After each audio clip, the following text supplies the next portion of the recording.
ভিডিওতে আমরা নবম শ্রেণীর দ্বিতীয় পর্যায়ক্রমিক মূল্যায়নের ভৌত বিজ্ঞানের ৫ নম্বর স্কুলের প্রশ্নের উত্তরগুলো আলোচনা করব। গ্রুপ এতে একের আয়তে বলেছে সরু ব্যাসযুক্ত নলের মধ্যে দিয়ে তরলের ওঠার প্রবণতাকে বলা হয় কৌশিক ক্রিয়া। ২ বলেছে বৃষ্টির ফোঁটা গোলাকৃতি হয়ে নিচের দিকে পড়ার কারণ পৃষ্ঠটান। ৩ ২ গ্রাম অণু নাইট্রোজেন বলতে বোঝায় ৫৬ গ্রাম নাইট্রোজেন, ১ গ্রাম হচ্ছে ২৮ গ্রাম। ৪ বলেছে এসটিপিতে ১১.২ লিটার গ্যাসের ভর ১৬ গ্রাম হলে গ্যাসটির সংকেত হবে অক্সিজেন। এমনি 22.4 লিটার হয়। অক্সিজেনের আণবিক ভর হচ্ছে তোমার 16। অক্সিজেন O2 মানে দুটো, তাহলে 32 গ্রামের ভর মানে ভর 32 গ্রামের গ্যাসের আর কি এসটিপিতে হচ্ছে মান হচ্ছে তোমার 22.4 লিটার। তো 32 এর হাফ হচ্ছে 16, তো 11.2 লিটার, তাই জন্য O2। ৫ বলেছে কোলয়েড কণার ব্যাস হবে ১০০ থেকে 1000 ন্যানোমিটার। ৬ বৃষ্টির জলের পিএইচ এর মান ৭ এর কম। ৮ দিয়েছে ক্ষার দ্রবণে ফেনাপথলিনের বর্ণ হবে লালচে বেগুনি। ৭ 8 এম ভরের কোন বস্তুর গতিশক্তি ই হলে রৈখিক ভরবেগ হবে √2m ক্যাপিটাল ই। ২ এর আয়তে বলেছে ১ মোল অ্যামোনিয়াতে পরমাণু সংখ্যা নির্ণয় করো।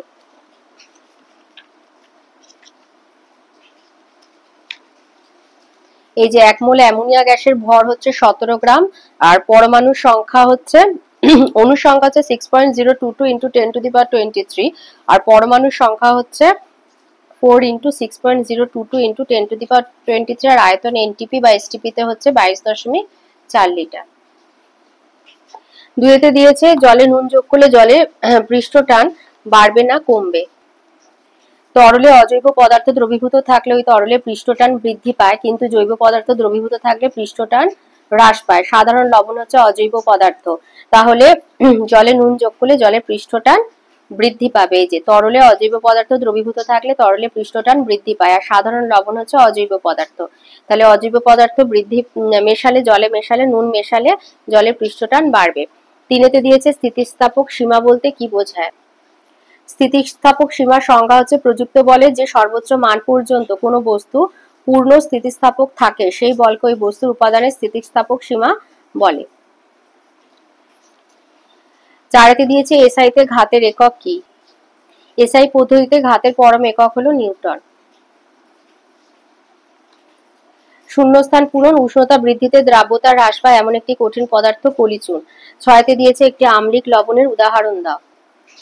আম্লিক লবণ, এই যে উদাহরণ হচ্ছে sodium bisulphate NaHSO4, monosodium di hydrogen phosphate NaH2PO4, disodium hydrogen phosphate Na2HPO4, বা সোডিয়াম বাইকার্বনেট NaHCO3।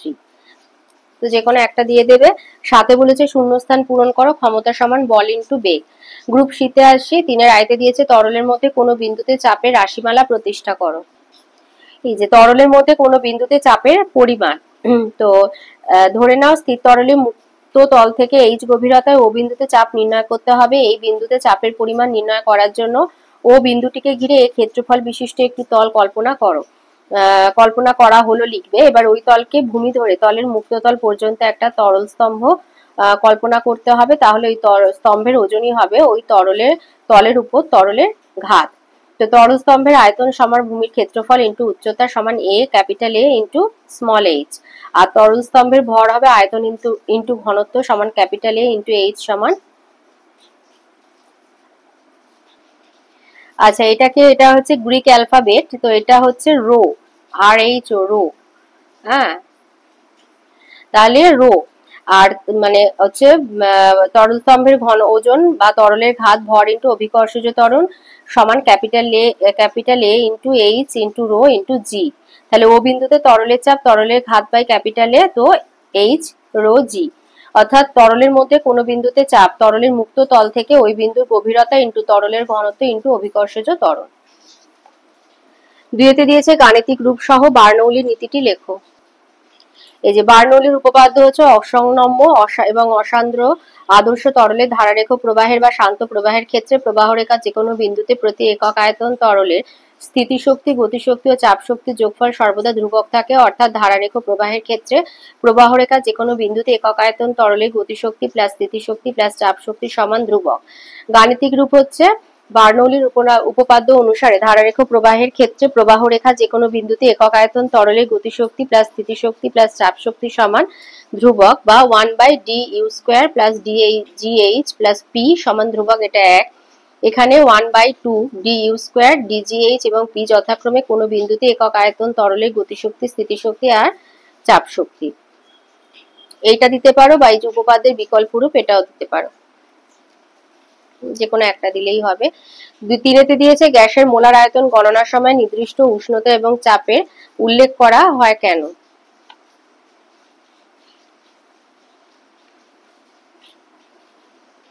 এই যে কোনো গ্যাসের মোলার আয়তনের মান চাপ এবং উষ্ণতার উপরে নির্ভর করে। তাপমাত্রা স্থির রেখে চাপ বাড়ালে গ্যাসের মোলার আয়তন কমে এবং চাপ কমালে গ্যাসের মোলার আয়তন বাড়ে। আবার চাপ স্থির রেখে উষ্ণতা বাড়ালে গ্যাসের মোলার আয়তন বাড়ে এবং উষ্ণতা কমালে গ্যাসের মোলার আয়তন কমে। তো সেই জন্য গ্যাসের মোলার আয়তন গণনার সময় নির্দিষ্ট উষ্ণতা ও চাপের উল্লেখ করা হয়।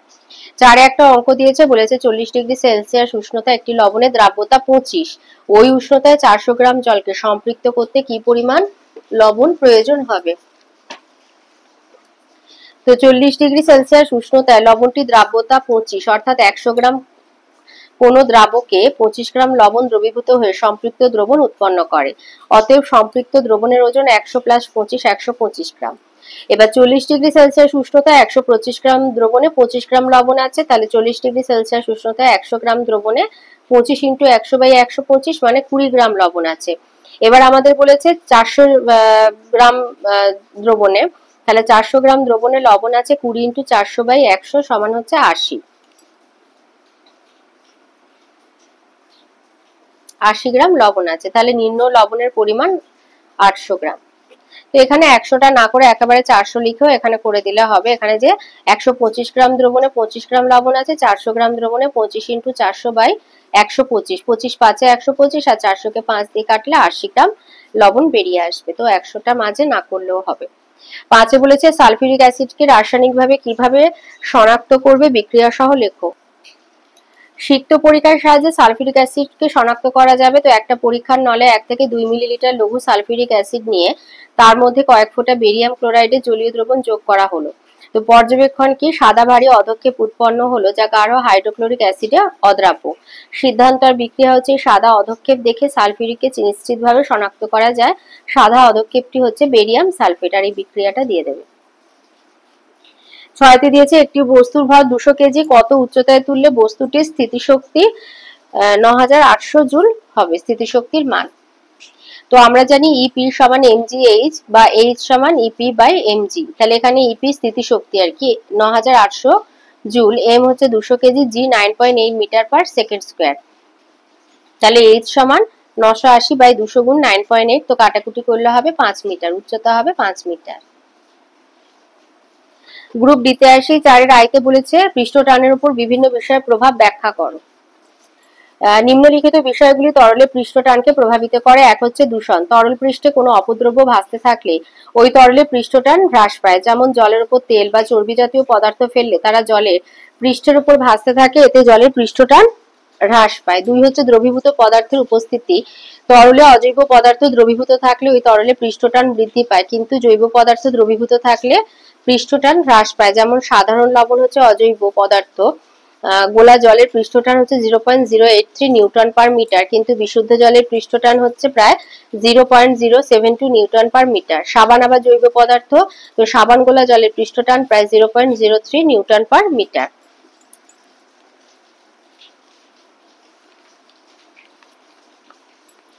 এছাড়া আছে বা তারপরে 3 নম্বর পয়েন্ট লিখবে তরলের তাপমাত্রা। উষ্ণতা বাড়লে তরলে পৃষ্ঠটান কমে, উষ্ণতা বাড়লে তরলের অণুগুলির মধ্যে গড় দূরত্ব বাড়ে এবং এর ফলে সংশক্তি বল কমে, এর ফলে পৃষ্ঠটান কমে। পরীক্ষায় দেখা গেছে যে এক বিশেষ তাপমাত্রায় তরলের পৃষ্ঠটান প্রায় থাকেই না, এই তাপমাত্রাকে ওই তরলের সংকট তাপমাত্রা বলা হয়। 4 হচ্ছে তরল সংলগ্ন মাধ্যমের প্রকৃতি। তরলের উপরিস্থ মাধ্যমের প্রকৃতির উপর তরলের পৃষ্ঠটান নির্ভর করে, এই মাধ্যম পরিবর্তিত হলে পৃষ্ঠটানও পরিবর্তিত হয়। যেমন বায়ুর সংস্পর্শে থাকলে সাধারণ উষ্ণতায় জলের পৃষ্ঠটান প্রায় 0.072 নিউটন পার মিটার, কিন্তু শুষ্ক বায়ুর বদলে জলীয় বাষ্প থাকলে জলের পৃষ্ঠটান প্রায় 0.07 নিউটন পার মিটার হয়। 5 হচ্ছে তড়িতাহিতকরণ। তরল পৃষ্ঠ তড়িৎগ্রস্ত হলে তার পৃষ্ঠটানের মান হ্রাস পায়। দুইতে বলেছে 22 গ্রাম কার্বন ডাই অক্সাইডেতে যত সংখ্যক অণু আছে ঠিক কত সংখ্যক অণু হাইড্রোজেন সালফাইডে থাকবে। তো কার্বন ডাই অক্সাইডের আণবিক ওজন হচ্ছে 44, তার মানে 1 গ্রাম অণু কার্বন ডাই অক্সাইড মানে 44 গ্রাম। তাহলে 44 গ্রাম কার্বন ডাই অক্সাইডে অণুর সংখ্যা হচ্ছে 6.022 ইন্টু 10⁻23। তাহলে ঐকিক নিয়মে গিয়ে 22 গ্রাম কার্বন ডাই অক্সাইডে অণুর সংখ্যা 6.022 ইন্টু 10⁻23 ইন্টু 22/44। তো 44 কে 22 দিয়ে কাটলে হবে 2, আর 6.022 কে 2 দিয়ে কাটলে 3.011 ইন্টু 10⁻23। তাহলে 22 গ্রাম কার্বন ডাই অক্সাইডে অণুর সংখ্যা হচ্ছে এইটা 3.011 ইন্টু 10⁻23। হাইড্রোজেন সালফাইডের আণবিক ওজন, হাইড্রোজেনের আণবিক ভর হচ্ছে 1, এখানে দুটো আছে তাই 2 গুণ 1, আর সালফারের হচ্ছে 32। তো হাইড্রোজেন আর সালফার মিলে হচ্ছে হাইড্রোজেন সালফাইড, তাই 2 গুণ 1 যোগ 32 মানে 34 গ্রাম। তাহলে 1 গ্রাম অণু হাইড্রোজেন সালফাইড মানে 34 গ্রাম। তাহলে 6.022 10⁻23 সংখ্যক অণু আছে 34 গ্রাম হাইড্রোজেন সালফাইডে। আবার ঐকিক নিয়মে চলে যাবে, তাহলে 3.011 ইন্টু 10⁻23 সংখ্যক অণু আছে। তো 34 গুণ 3.011 ইন্টু 10⁻23 বাই 6.022 ইন্টু 10⁻23। তো এই দুটো কেটে যাচ্ছে, আর একে 2 দিয়ে গুণ করলে এটা হয়, তাই এটা কেটে 2, আর 34 কে 2 দিয়ে কাটলে 17। তাহলে 17 গ্রাম হাইড্রোজেন সালফাইডে ওই 3.011 ইন্টু 10⁻23 সংখ্যক অণু থাকবে। তিনেতে বলেছে ইমালশনে বিস্তার মাধ্যম আর বিস্তৃত দশা কি কি, আর চাপ বৃদ্ধিতে তরলে গ্যাসের দ্রাব্যতার কিরূপ পরিবর্তন হয়। তো এখানে যেটা বলেছে ইমালশনে বিস্তার মাধ্যম আর বিস্তৃত দশা কি কি হয়, এই যে এখানে দেখো অবদ্রব্য বা ইমালশনে একটি তরল পদার্থের মধ্যে অমিশ্রণীয় অপর একটি তরল পদার্থ ক্ষুদ্র ক্ষুদ্র বিন্দুর আকারে বিস্তৃত থেকে যে কোলয়েডীয় সিস্টেম গঠন করে তাকে ইমালশন বলা হয়। বিস্তার মাধ্যম আর বিস্তৃত দশা উভয়ই তরল হয়। আর ওর সাথে যেটা রয়েছে যে চাপ বৃদ্ধিতে গ্যাসের দ্রাব্যতার কিরূপ পরিবর্তন হয়, এই যে তরল দ্রাবকে গ্যাসের দ্রাব্যতার উপর চাপের প্রভাব, চাপ বৃদ্ধি করলে তরলে গ্যাসের দ্রাব্যতা বৃদ্ধি পায় এবং চাপ হ্রাস করলে দ্রাব্যতা হ্রাস পায়। 4 বলেছে উভধর্মী অক্সাইড কাকে বলে, একটি উদাহরণ দাও। উভধর্মী অক্সাইড হচ্ছে যে সকল অক্সাইড তীব্র অ্যাসিড এবং তীব্র ক্ষার উভয়ের সঙ্গে বিক্রিয়ায় লবণ ও জল উৎপন্ন করে সেই অক্সাইড গুলিকে উভধর্মী অক্সাইড বলে, যেমন zinc oxide ZnO, aluminium oxide Al2O3 হবে এটা, lead oxide PbO, stannous oxide SnO। ওর সাথে রয়েছে গাঢ় সোডিয়াম হাইড্রোক্সাইড দ্রবণে অ্যালুমিনিয়াম চূর্ণ যোগ করলে সোডিয়াম হাইড্রোক্সাইডের সাথে অ্যালুমিনিয়ামের বিক্রিয়ায় কি ঘটবে সমীকরণ সহ লেখো। এই যে সোডিয়াম হাইড্রোক্সাইড অতি শক্তিশালী ক্ষার হওয়ায় এর গাঢ় জলীয় দ্রবণ কি অ্যালুমিনিয়ামের সাথে বিক্রিয়া করে সোডিয়াম লবণ আর হাইড্রোজেন গ্যাস উৎপন্ন করে। এই যে অ্যালুমিনিয়ামের সঙ্গে সোডিয়াম হাইড্রোক্সাইডের বিক্রিয়া অ্যালুমিনেট লবণ এবং হাইড্রোজেন উৎপন্ন হয়, সোডিয়াম অ্যালুমিনেট লবণ NaAlO2। 5 এতে বলেছে অভিকেন্দ্র বল কার্যহীন বল ব্যাখ্যা করো।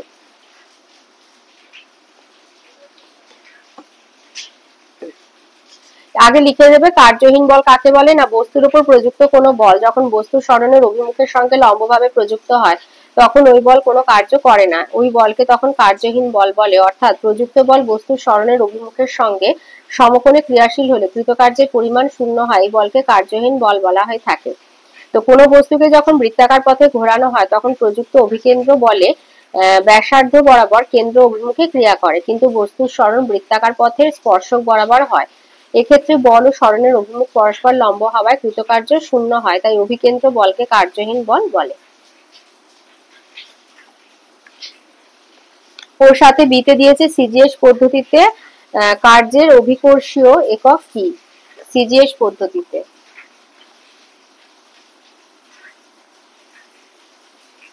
এই যে অভিকর্ষীয় একক সিজিএস পদ্ধতিতে গ্রাম পার সেন্টিমিটার, তাহলে অভিকর্ষীয় একক সিজিএস পদ্ধতিতে হচ্ছে গ্রাম পার সেন্টিমিটার। আচ্ছা 6 দাগে আসি। 6 এতে বলেছে একটা হালকার একটা ভারী বস্তুর গতিশক্তি সমান, কার ভরবেগ বেশি এবং কেন বেশি। এই উত্তরটা লিখবে যে একটা হালকার ভারী বস্তুর গতিশক্তি সমান হলে হালকা বস্তুর বেগ ভারী বস্তুর বেগ অপেক্ষা বেশি হবে। ওইটা না, এটা লিখবে যে একটা হালকার ভারী বস্তুর গতিশক্তি সমান হলে ভারী বস্তুর ভরবেগ হালকা বস্তুর ভরবেগ অপেক্ষা বেশি হবে। ধরা যাক ভারী বস্তুর ভর হলো ক্যাপিটাল M, বেগ ক্যাপিটাল V, হালকা বস্তুর ভর স্মল এম, বেগ স্মল ভি। এক্ষেত্রে 1/M ক্যাপিটাল ভি স্কোয়ার সমান 1/2 small m small v square. তো capital v square by small v square সমান এম বাই ক্যাপিটাল এম। তাহলে capital V by small v সমান root m by root small m by root capital m. এখন ভারী বস্তুর ভরবেগ by হালকা বস্তুর ভরবেগ সমান capital M capital V by small m small v into capital M by small m into capital V by v. তো এভাবে root small m root capital M. তো যেহেতু root capital M greater than হচ্ছে root small m, তাই ভারী বস্তুর ভরবেগ হালকা বস্তুর ভরবেগ অপেক্ষা বেশি হবে। এই উত্তরটা লিখে দেবে। বিতে দিয়েছে 10 গ্রাম ভরের একটা বুলেট 400 মিটার পার সেকেন্ড বেগে গতিশীল হলে বুলেটের গতিশক্তি কত হবে। তো এটা গ্রাম আছে, এটাকে 1000 দিয়ে ভাগ করে কেজিতে নিয়ে চলে যাবে, তো 1/100 হবে। তো আমি এখানে লিখেছি এখানে, আর 400 মিটার পার সেকেন্ড হবে। তাহলে বুলেটের গতিশক্তি কত বলেছে। তো গতিশক্তির সূত্র হচ্ছে 1/2 ইন্টু ভর ইন্টু বেগে স্কোয়ার। তাহলে বেগ হচ্ছে 400, বেগে স্কোয়ার। আচ্ছা, বইতে ওখানে একটুখানি ভুল হয়েছে, ওটা করবে না। এটা লিখবে যে বস্তুর গতিশক্তির সমীকরণ 1/2 এম ভি স্কোয়ার। এম হচ্ছে ভর, এম সমান হচ্ছে বস্তুর ভর, আর ভি হচ্ছে গতি, বি হচ্ছে গতিবেগ, গতিবেগ। তাহলে এম হচ্ছে 10 গ্রাম আছে, ওটা কেজিতে নিয়ে চলে যাবে। 10/1000 করে ভাগ করে তোমার 1 কিলোগ্রাম সমান হচ্ছে 1000 গ্রাম। তো গ্রামকে 1000 দিয়ে ভাগ করলে কিলোগ্রামে চলে যাবে। আর ভি হচ্ছে মানে গতিবেগ হচ্ছে 400 মিটার পার সেকেন্ড স্কোয়ার। তো 1/2 গুণ 0.01 ইন্টু 400 হোল স্কোয়ার। তো কাটাকুটি করলে হবে 800 জুল।